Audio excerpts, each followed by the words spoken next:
Hey there, Matthew Rippey Young, psychologist in Ottawa here. Today's vlog post is a public service announcement. Stop checking your partner's phone. I say it like this because actually I talk about this several times a week, every week. I see a lot of individuals and couples, and people often come in after there's been some kind of breach in their relationship. So whether it's an emotional affair with a coworker or whether it's a physical affair with someone, that's something that usually draws people into therapy.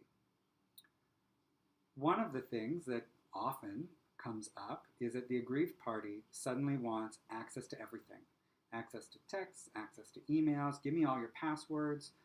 It's kind of like the idea that this is like the golden ticket, the insurance policy, that if I have access to everything, you will not misbehave, and then we can rebuild the trust.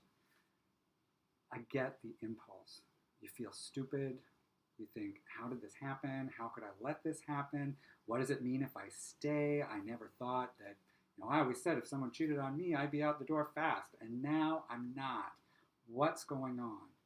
So that checking, rechecking, etc., like I get it, that is a way to protect yourself. And if that worked, that would be awesome.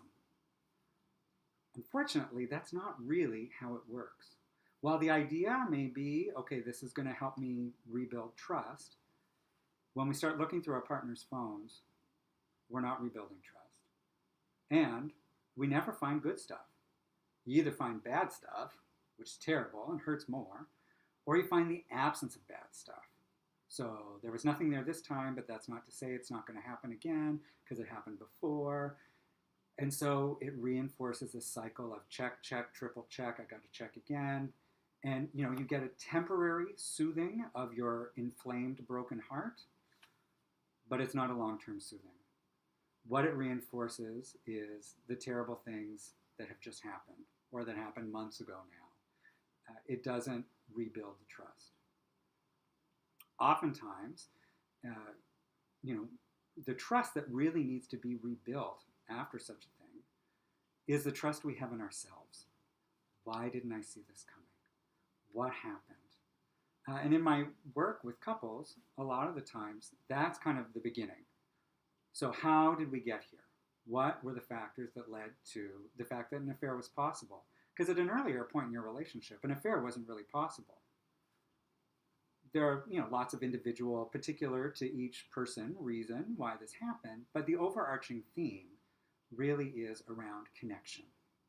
When we love someone, it's like there's this invisible rope between us that keeps us connected, ties us together. We don't have to be in the same place at the same time to feel connected. And sometimes, over time, that connection weakens. That invisible rope gets broken. So it's important to know how it got broken. But it's really in the fraying of the connection that affairs become possible. And so a lot of the work is how are we going to rebuild this connection so no one else can kind of get into our relationship. The affair happened because of the connection, not because the other person is awesome, not because your partner's a dog. I mean, if your partner's a dog, get out. But, not because there's something wrong with you. It's the loosening of that connection. So once people kind of understand what led to that, another thing that I try to help people do is look back to see, well, when did it really start? Not the day I found out about the affair, but when did we start to move a little bit? I mean, obviously relationships have peaks and troughs. There are busy times. There's times you're busy at work. Maybe you've added a new family member. Maybe there's a pet. Who knows? Usually when that kind of distancing starts to happen, the first conclusion is not, oh, you must be sleeping with somebody else. But people can usually trace back, oh yeah, that's where it started to happen. And then instead of coming back together, the divide just got larger and larger. This is important because to rebuild the trust with the self, you have to be able to say, oh, right, I am actually able to see some of this coming. And it leads into the next work in which you start to use the connection between you as the barometer for how are we doing? How's our couple doing? How's the relationship working out? You can trust yourself. Affairs don't happen just out of the blue. Usually there's some kind of thing And so, if you can feel like you can trust yourself, then it makes it worth the risk to put yourself out there again and be vulnerable to be hurt again. A big thing for couples, I think kind of one of the major deciding factors, is the idea of making a decision. In the beginning, in the first few weeks, like whose brain actually works when your world has been taken sideways. So you don't need to make a decision in the first few weeks. But if after a few months you haven't made a decision, it is time to make a decision.